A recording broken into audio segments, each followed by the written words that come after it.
জামাত ইসলামের আমির এবং এনসিপির নেতাদের কঠিন গণধুলাই, সেনাপ্রধান কঠিন অ্যাকশন নিয়েছেন। বিস্তারিত জানতে ভিডিওগুলো দেখতে থাকুন। সংবিধান সেই দেশের কোনো নাগরিক পুড়িয়ে দেবে, তখন সেটা নিশ্চিত করেই দেশদ্রোহিতা হিসেবে আখ্যা পাবে এবং দেশদ্রোহিতার কাজ হবে। এর একমাত্র শাস্তি হচ্ছে মৃত্যুদণ্ড। দিল্লি সফররত পররাষ্ট্রমন্ত্রীকে দিল্লি থেকে বেশি কিছু পাওয়ার আশা না করার পরামর্শ দেওয়া হয়েছে।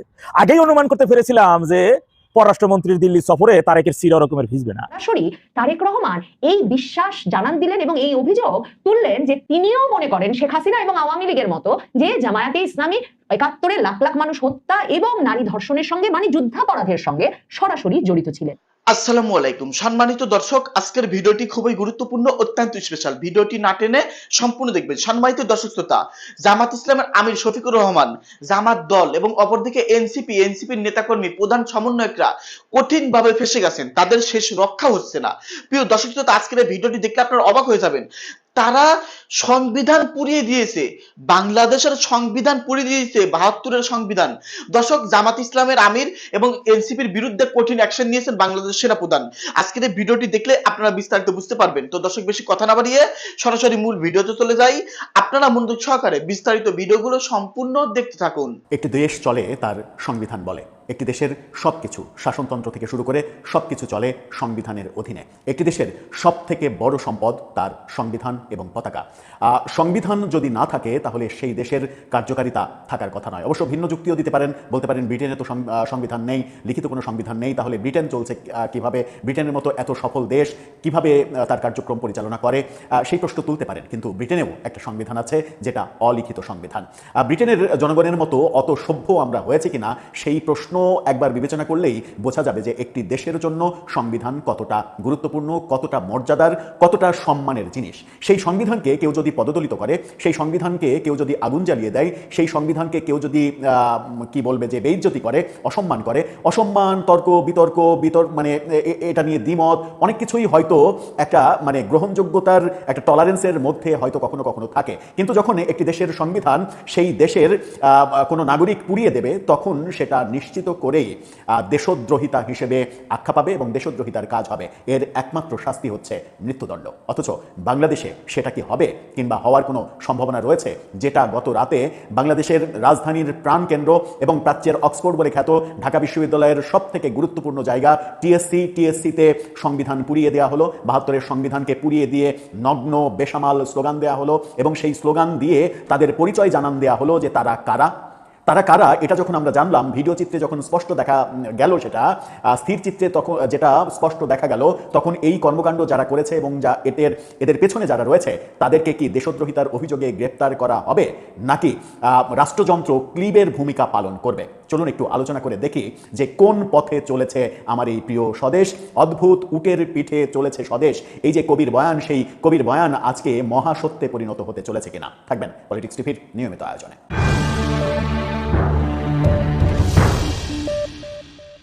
একজন মানুষের হৃদয় ক্ষতবিক্ষত হওয়ার কথা, হৃদয়ে রক্তক্ষরণ হওয়ার কথা, যখন তার চোখের সামনে তার দেশের প্রিয় সংবিধানকে কেউ পুড়িয়ে দেবে এবং সংবিধান নিয়ে বৃষ্টি সব স্লোগান দেবে। প্রথমে আপনাদেরকে দুটো স্থির চিত্র দেখাবো, তারপরে ভিডিও চিত্রতে যাব, কারণ আস্তে আস্তে ব্যাপারটা বিশ্বাসযোগ্যতায় আসতে হবে। সামাজিক যোগাযোগ মাধ্যমের কল্যাণে অনেকেই হয়তো এটা জেনেছেন, কিন্তু ভেতরের রহস্যটা একটু ভেদ করতে চাই। এই ছবি দুইটা দেখে নিন, যেটা একই ফ্রেমে এই ছবি দুইটা, সংবিধানকে পোড়ানো হচ্ছে। ৭২-এর প্রিয় সংবিধান, ৭২-এর সংবিধান বলে কথা নয়, বাংলাদেশ নামক এই রাষ্ট্রের, যে রাষ্ট্রটা ১৯৭১ সালে মুক্তিযুদ্ধের মাধ্যমে জন্ম লাভ করেছিল, সেই রাষ্ট্রের সংবিধানের অবয়ব তৈরি করে কিভাবে পুড়িয়ে দেওয়া হচ্ছে।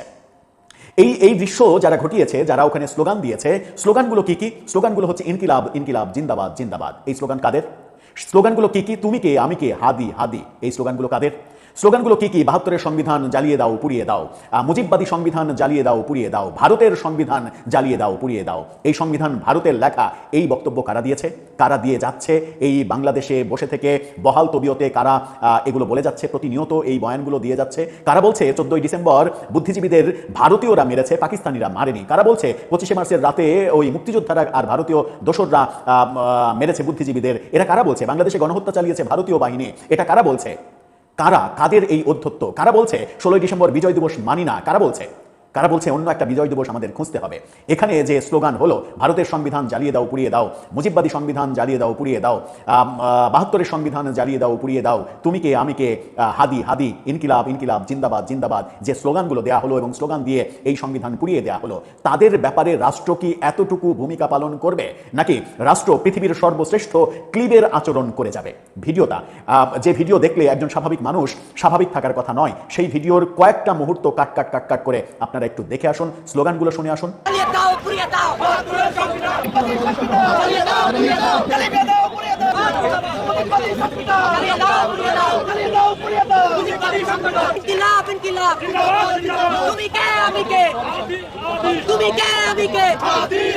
এতদিন 72-এর সংবিধানের কবর রচনা করব, 72-এর সংবিধান ছুঁড়ে ফেলে দেব, ক্ষমতায় গেলে 72-এর সংবিধান ছুঁড়ে ফেলে দেব, এই কথাগুলো দুইটা রাজনৈতিক দলের নেতা কর্মীরা প্রকাশ্যে বলেছেন। প্রকাশ্যে তারা 72-এর সংবিধানের কবর রচনা করতে চেয়েছেন। 72-এর সংবিধান, যে সংবিধান আমরা মুক্তিযুদ্ধের মাধ্যমে অর্জন করেছিলাম, সেই সংবিধানকে মুজিববাদী সংবিধান বলে, এটা আওয়ামী লীগের সংবিধান বলে, এটা ভারতের সংবিধান বলে ছুঁড়ে ফেলতে চেয়েছেন, কবর রচনা করতে চেয়েছেন। অবশেষে আমরা দেখলাম যে সেই সংবিধান পুড়িয়ে দেওয়া হলো। বাংলাদেশের সংবিধানই যদি পুড়িয়ে দেওয়া হয়, তাহলে বাংলাদেশের অস্তিত্ব আর কোথায় থাকে? এটাকে নীরবে সহ্য করবে বর্তমান সরকার, যে সরকারি দলের প্রতিষ্ঠাতা একজন সেক্টর কমান্ডার, একজন বীর মুক্তিযোদ্ধা, যে সরকারের দলের প্রধান একজন সাবেক প্রেসিডেন্ট, একজন সেনাপ্রধান সাবেক, যে দলের প্রধান কালুরঘাট বেতার কেন্দ্র থেকে স্বাধীনতার যে অমোঘ বাণীটা বঙ্গবন্ধুর পক্ষে সেটা ঘোষণা করেছিলেন, প্রচার করেছিলেন, সেই বীরত্বগাথা যে দলটার আছে, সেই দল যখন আজকে ক্ষমতায়, তারাও কি অসহায়ের মতো এই দৃশ্য দেখে যাবে, দেখে সহ্য করে যাবে? আর একদল সংবিধান পুড়িয়ে যাবে। এই যে সংবিধান পুড়িয়ে দেওয়া হলো, এরপরে কোনটা পুড়িয়ে দেওয়া হবে? এর আগে না আপনি 32-এর বাড়ি পুড়িয়ে দিয়েছেন, ভাঙচুর করেছেন, মাটির সঙ্গে মিশে দিয়েছেন, ওটা মুজিববাদ ফ্যাসিবাদের চিহ্ন বলে, ওই চিহ্ন রাখবেন না এটা বলে। ওখানে না আওয়ামী লীগের সঙ্গে আপনার শত্রুতার একটা সম্পর্ক ছিল, কিন্তু এখানে সংবিধানে বর্তমান সরকার কি মেনে নেবে এই সংবিধান মুজিববাদী সংবিধান? বর্তমান সরকার কি মেনে নেবে এই সংবিধান ভারতের লিখে দেওয়া সংবিধান? আর এই দেশে বসে থেকে যারা বলে এই সংবিধান ভারত লিখে দিয়েছে, তাদের জায়গা জেলখানায় না হয়ে প্রকাশ্য দিবালোকে হয় কি করে? দর্শক, সরকারের কাছে বিনীত অনুরোধ, সরকার বাহাদুর, সরকার মশাই, প্রিয় বিএনপি, স্বাধীনতার পক্ষের অন্যতম শক্তি হিসেবে দাবিদার প্রিয় বিএনপি, যে দলে বহু মুক্তিযোদ্ধা আছে এবং অনেকে বলেন যে সব থেকে বেশি মুক্তিযোদ্ধা যে দলে, সেই দলটার নাম বিএনপি, এবং যে সরকারের মাননীয় স্পিকার একজন রণাঙ্গনের বীর মুক্তিযোদ্ধা, একজন বীর বিক্রম, সেই সরকার যখন ক্ষমতায় আছে, আমি নিশ্চিত তারা চুপ থাকবে না, তারা চুপ থাকতে পারে না, কারণ তাদের হৃদয়ে রক্তক্ষরণ হওয়ার কথা। বাংলাদেশের স্বাধীনতাকামী মুক্তিকামী মানুষের হৃদয়ে যেমন এই দৃশ্য দেখে রক্তক্ষরণ হয়েছে, তেমনি তারেক রহমান থেকে শুরু করে তার দলের একেবারে তৃণমূলের ছোট্ট শিশু সমর্থক পর্যন্ত সকলেরই রক্তক্ষরণ হয়েছে, এবং এর পরিণতি যারা কাজটা করেছে নিশ্চয়ই তারা। দিল্লি সফররত পররাষ্ট্রমন্ত্রীকে দিল্লি থেকে বেশি কিছু পাওয়ার আশা না করার পরামর্শ দেওয়া হয়েছে। আগেই অনুমান করতে পেরেছিলাম যে পররাষ্ট্রমন্ত্রীর দিল্লি সফরে তারেকের চির রকমের ভিজবে না। শেখ হাসিনাকে ফেরত চাই, দিল্লিতে পররাষ্ট্রমন্ত্রীর এমন আবদার তাকে সাফ জানিয়ে দেওয়া হয়েছে। তার প্রত্যর্পণের বিষয়টি একেবারে আপনারা টোটালি ভুলে যান, এটা একান্ত তার উপর নির্ভর করছে। তিনি যখন তার সুযোগ সুবিধা মনে হবে তিনি তখনই ফিরবেন। জানেন যে বিদেশে নির্বাসনে 17 বছর ধরে থাকা তারেক রহমানের সে বিপদগ্রস্ত টান উত্তেজনার মধ্যে দেশে আসতে না পারাটা, যখন কে বলতেছিলেন যে তার উপর নির্ভর করছে না, তখনই দিল্লির বিশেষ করুণা সহযোগিতায় তিনি দেশে আসেন, নির্বাচনের সুযোগ পান, প্রধানমন্ত্রী হয়ে যান। হ্যাঁ, আর প্রধানমন্ত্রী হয়ে যাওয়ার পরে ভারতের সাথে করা কমিটমেন্ট গুলো, যে ওয়াদাগুলো, সে একটা একটা করে সব বরখেলাপ, আর সেগুলো বরখেলাপ করে এখন এসে বলবেন ওইগুলো ভুলে যান, এখন নতুন করে শুরু করে। না রে ভাই, সব কিছু এইভাবে হয় না। ডেভিল ইউনূস ক্ষমতা থাকতে যতই এই তখন পররাষ্ট্র উপদেষ্টা হন, পররাষ্ট্রমন্ত্রী খলিলুর রহমান যখনই দিল্লিতে সফরে গেছেন, তখনই একই নিউজ দেখছি, আওয়ামী লীগের কারা কারা আছে ফেরত দেন, শেখ হাসিনা ফেরত দেন, একই গান। আরে ভাই, নতুন কি পাইছো সফরে যাইয়া? দেশের জন্য কি আনতে পারছো? কিছুই না, ঘোড়ার ডিম হয়েছে। আলোচনার একটা কালে দিল্লির পররাষ্ট্রমন্ত্রী বললো আপনাদের জন্য কি করতে পারি, কি প্রয়োজন বলেন। পররাষ্ট্রমন্ত্রী এক এক করে বললেন, ট্রানজিট শিট, গঙ্গা, এরপরে যে পানি হিস্সা, এরপরে কি তুলা রপ্তানি, এরপরে আপনার ভিসা সংক্রান্ত বিষয়, হ্যাঁ একটা একটা করে বলতেছিলেন। এরপর সব শেষ আসলেন শেখ হাসিনার প্রত্যর্পণ, তারে দেন। তখন তাকে স্মরণ করিয়ে দেওয়া হলো যে এই সকল চুক্তিগুলো তো তার সাথেই হয়ে যাওয়া ছিল। তো যার সাথে আমাদের চুক্তি, সেই চুক্তি মাফিক সেইগুলো আপনারা চাইতেছেন, আবার যার সাথে চুক্তি তাকে নিয়ে ফাঁসিতে ঝুলে দেওয়ার জন্য উন্মুখ হয়ে আছেন। দূরে কেমনি কি রে ভাই, এইভাবে তো চলে না। দক্ষিণ এশিয়ার সর্ববৃহৎ গণতন্ত্রের দেশ হচ্ছে দিল্লি বা ভারত। তারা বারবারই বাংলাদেশের নির্বাচনে পার্শ্ববর্তী দেশ হিসেবে তারা বলেছিল সকল দলের অংশগ্রহণমূলক একটি গণতান্ত্রিক সরকার আসবে, তাহলে তাদের সাথে তাদের সম্পর্ক স্বাভাবিক বা সুন্দর হবে। এটি দেখা গেছে ডেভিল ইউনূসের সময় থেকে কিন্তু দিল্লির সাথে সম্পর্কটা ভালো ছিল না। সেই নির্বাচনে আমরা লক্ষ্য করলো, বা তারা তো এটা দেখেছেন বিশ্ববাসী, যে প্রাচীনতম সবচেয়ে বড় রাজনৈতিক দলটাকে সিস্টেম করে অবৈধভাবে দূরে সরে নির্বাচনের বাইরে রেখে তারা একটা নির্বাচন করে সরকারে আসলো। বিএনপি জামাত জোট সরকার, এখন তারা বিএনপি সরকারের জামাত বিরোধী দলে, বুঝছেন? তৎকালীন সময় আওয়ামী লীগ বিরোধী দলের সংসদে ছিল, আর আজকে আওয়ামী লীগ দেশের মধ্যেই নাই। তো তারা সরকার গঠন, এগুলো কি তারা বুঝে না যে এগুলো সব এক? সুতরাং তাদের কাছে এটা একদলীয় সরকার হিসেবেই বিবেচিত, এখানে সকল দলের অংশগ্রহণের সরকার নয়। এরপর নির্বাচনের আগে তারেক রহমান বলছিল যে কোনো দলকে নির্বাহী আদেশে নিষিদ্ধ করার পক্ষে তিনি না। তার এই স্বরাষ্ট্রমন্ত্রী বলছিল কোন রাজনৈতিক দলকে নির্বাহী আদেশে নিষিদ্ধ করা এটা আত্মঘাতী সিদ্ধান্ত, আর সেই আত্মঘাতী সিদ্ধান্ত সেই পক্ষে না থাকা তারেক রহমান সেটাই তারা করেছেন, নিজের পায়ে নিজে কুড়াল মাইগা। এরপরে যে এই বাবাটাকে কিছু চাইলে কাম হইব। সম্প্রতি বিভিন্ন গণমাধ্যমে দেখলাম যে দলনেত্রী শেখ হাসিনা নাকি তাকে দিল্লি থেকে বলা হয়েছিল যে আপনি কাতারে চলে যান, এরপর তিনি নাকি বেঁকে বসছিলেন, তিনি এখান থেকে যাবেন না। এই ধরনের উদ্ভট নিউজের বিষয়ে সাবধান করে দেওয়া হয়েছে, এই ধরনের মিথ্যা প্রোপাগান্ডা নিউজ যেন আর গণমাধ্যমে না আসে সে বিষয়ে সাবধান করা হয়েছে। বাংলাদেশের চির শত্রু খ্যাত পাকিস্তানের সাথে পীড়িত কইরা বাংলাদেশের বন্ধু প্রিয় প্রতিম রাষ্ট্রের সাথে আবার সম্পর্ক রাখতে যাবেন, দুইটা এক জিনিস হয় না রে ভাই, দুইটা একভাবে চলবে না। খালি দেখেন না পরিস্থিতি কোন দিকে এখন গড়ায়, ঠেলা পারলে সামলাক।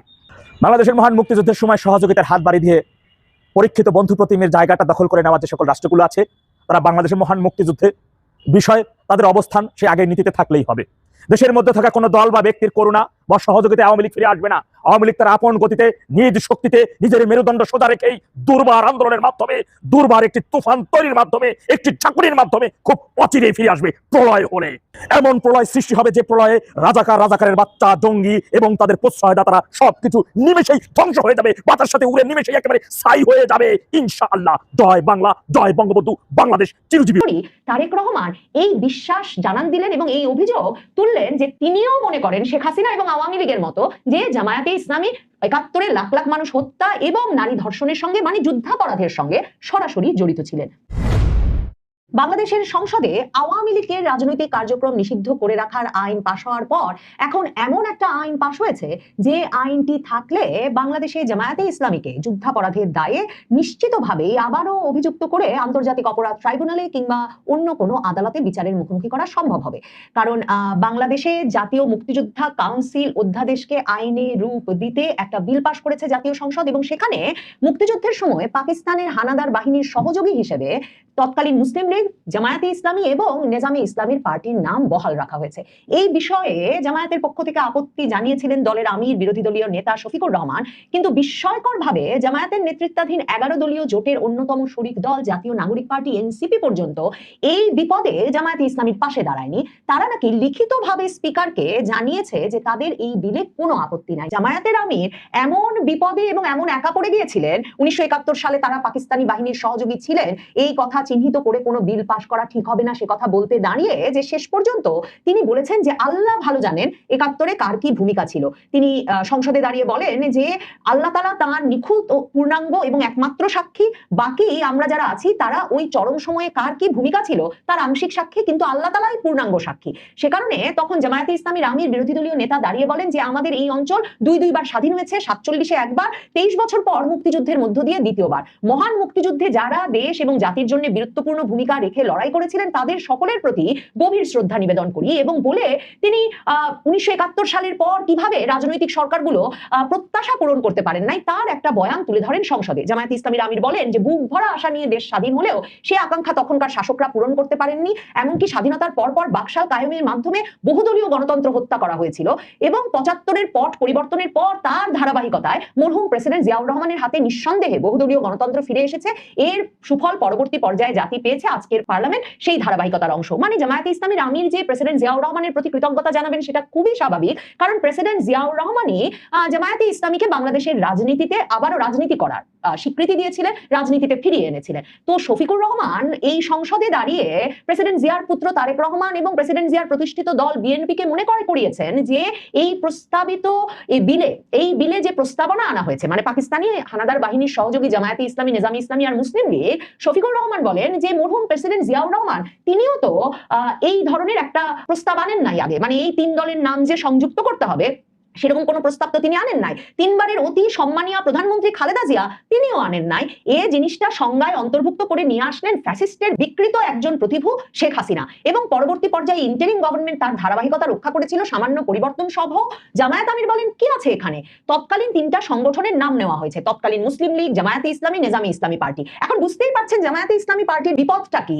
জামায়াতে ইসলামী ছাড়া আর যে দুটো পার্টি মুসলিম লীগ আর নেজামি ইসলামী, তারা তো একরকম বিলুপ্ত হয়ে গেছে। কাজেই তাদের তো বাংলাদেশের রাজনীতিতে টিকে থাকার কোনো প্রতিযোগিতা নাই, কিংবা তাদের বাংলাদেশের রাজনৈতিক ইতিহাসে যুদ্ধাপরাধীর দায়টা শরীর থেকে মুছে ফেলার দায় নাই। মানে ওই যে জামায়াতে ইসলামীর বরাবরের যে অভিযোগটা ছিল যে আওয়ামী লীগ আর শেখ হাসিনা রাজনৈতিকভাবে জামায়াতে ইসলামীকে মোকাবেলা করতে তাদেরকে রাজাকার ট্যাগিং দিয়ে, তাদেরকে যুদ্ধাপরাধের ট্যাগিং দিয়ে বারবার 1971 সালের কথা তুলে তাদেরকে কোণঠাসা করে রাখতে চায়, এবং তাদেরকে বিচারের মুখোমুখি যে করলো শেখ হাসিনা সরকার, তার কারণ এই জামায়াতে ইসলামী বলে এসেছে যে এখন তারা যারা নেতৃত্বে আছেন তারা তো আর 1971 সালে জামায়াতে ইসলামীর নেতৃত্ব দেন নাই। কাজেই এখনো যে জামায়াতে ইসলামী এবং ছাত্র শিবিরের রাজনীতিকেও প্রশ্নবিদ্ধ করা হয়, বিচারের মুখোমুখি করার সুযোগ নেওয়া হয় যুদ্ধাপরাধের দায়ে, সেটা শেখ হাসিনার একটা দায় ছিল। কিন্তু এখন মহা ইন্টারেস্টিং ভাবে শুধু যে বিএনপি আইন পাশ করে এটাকে একদম মানে একটা পাকাপাকি ব্যবস্থা করে রাখলো, ডকুমেন্টেশন করে রাখলো নির্বাচিত সংসদ দ্বারা, সেটাই নয়, এমনকি জামায়াতে ইসলামীর এখনকার যে সহযোগী দল